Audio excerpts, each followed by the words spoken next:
आज हम एक और ऐसे भक्त की कथा सुनेंगे जिनका नाम शायद कभी मिटेगा ही नहीं।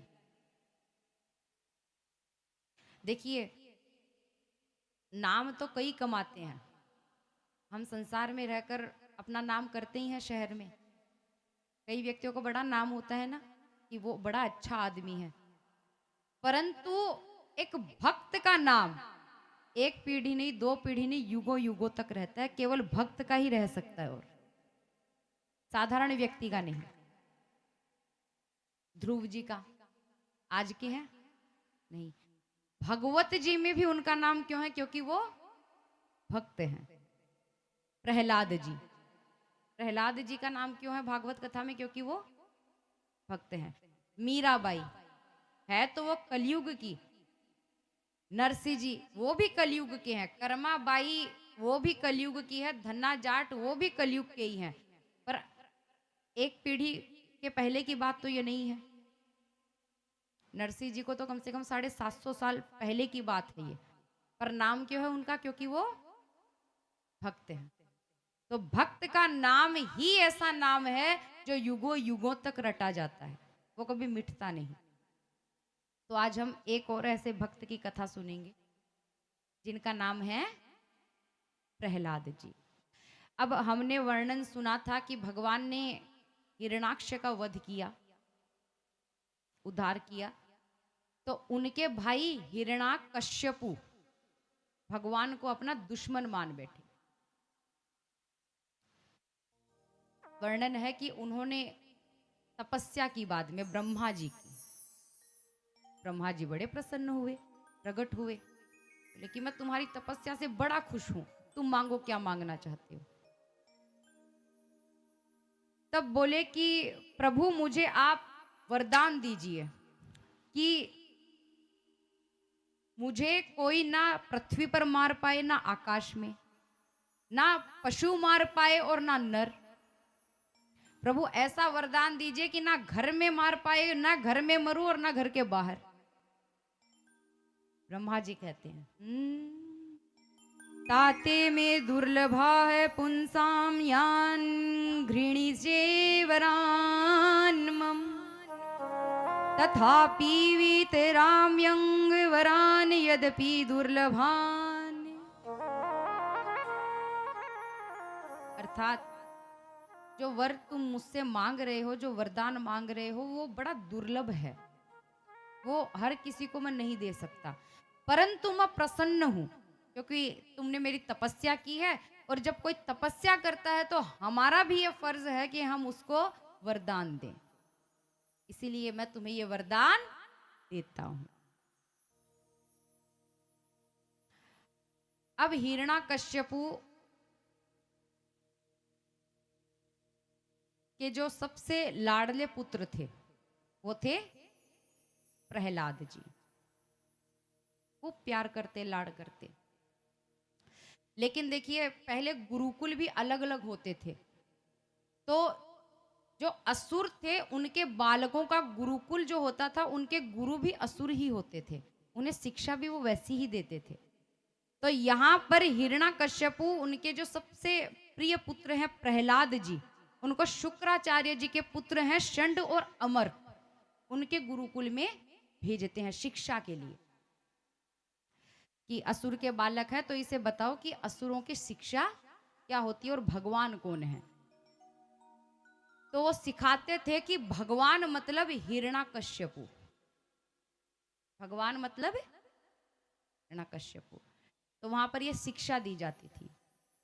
अब एक दिन राजा सिंहासन पर बैठे थे, मतलब हिरणाकश्यपु, और प्रहलाद जी को बुलाया। प्रहलाद जी को गोद में बैठाकर बड़ा प्यार कर रहे हैं और पूछे, बेटा बताओ तुम्हें कौन सी बात अच्छी लगती है, तुम्हें क्या अच्छा लगता है? प्रहलाद जी बोले, पिताजी मुझे तो श्री हरि बड़े पसंद हैं, मुझे कोई बातें अच्छी नहीं लगती, मुझे भगवान की बातें अच्छी लगती हैं। अब हिरणाकश्यप को ये बात अच्छी नहीं लगी, पर कुछ बोलते नहीं। उनके गुरुओं को बुलाया, शुक्राचार्य जी के पुत्रों को, और कहा कि इसे अच्छी शिक्षा दो, थोड़ी गुरुकुल में ले जाकर। बोले ठीक है। यहां तो राजा ने आदेश ही किया था कि वहां दंड देना शुरू भी हो गया। बोलो भगवान मतलब तुम्हारे पिताजी, गुरुजी बोलते हैं। प्रहलाद जी बोलते हैं नहीं, भगवान तो एक ही है, वो नारायण है, और कोई नहीं हो सकता। हम तो नर हैं, साधारण हैं, वो नारायण है। खूब समझाया, नहीं माने। एक बार फिर से गुरुदेव प्रहलाद जी को साथ में सभा में लेकर आए। बोले कि हमने इसे खूब समझाया है, आप एक बार फिर से पुनः परीक्षा लेकर देखिए। ठीक है। फिर से पुत्र को गोद में बैठाया, फिर से पूछते हैं, बेटा बताओ तुम्हें किसकी बातें अच्छी लगती है, भगवान कौन है? बोले पिताजी मैंने पहले भी यही कहा था, अब भी यही कहूंगा, भगवान तो एक ही है, वो है नारायण, और मुझे तो उन्हीं की बातें अच्छी लगती हैं, मुझे कोई और पसंद नहीं। अब क्रोध आया, कुछ बोलते नहीं, बस गोद से खींचकर पटक दिया, उतार दिया, और मन में ठान लिया आज से ये मेरा पुत्र नहीं है। देखिए अहंकार कितना अंधा कर देता है मनुष्य को, कि वो जिससे प्रेम करता है उसका ही हित नहीं सोच सकता। ये अहंकार का प्रभाव है, क्रोध का प्रभाव है। तो कई षड्यंत्र किए बाद में। सैनिकों को कहते हैं कि गुरुकुल में छोड़ने के बहाने जाओ और पहाड़ी से पटक देना, मार दो। खूब प्रयास किया पहाड़ी से पटकने का, अग्नि में जलाने का खूब प्रयत्न किए, परंतु प्रहलाद जी को काल छू तक नहीं सका। ले जाने की तो दूर की बात है। हमेशा वो भगवान का नाम जपते जब भी विपदा आती, और भगवान उसे टाल देते।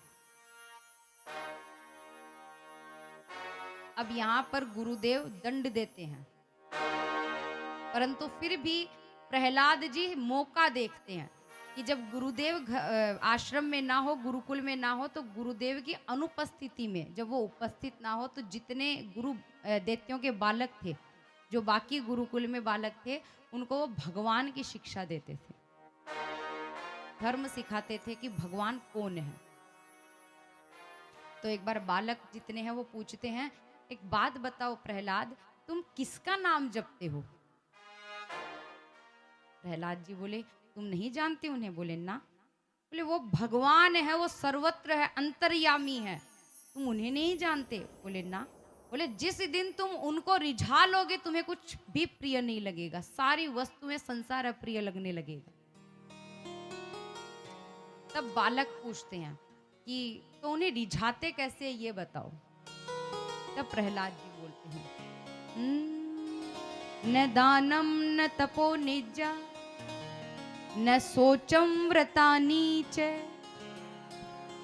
प्रियते अमलया भक्त्या हरिरन्यद विडंबनम। न दानम मतलब प्रभु ना दान से, न तपो मतलब न तप से, सोचम व्रतानी भगवान व्रत से, तपस्या से, साधना से किसी से नहीं रीझते, परंतु प्रेम से रीझ जाते हैं। अगर भगवान को अपना बनाना है तो क्या करो, प्रेम करना सीखो हर किसी से।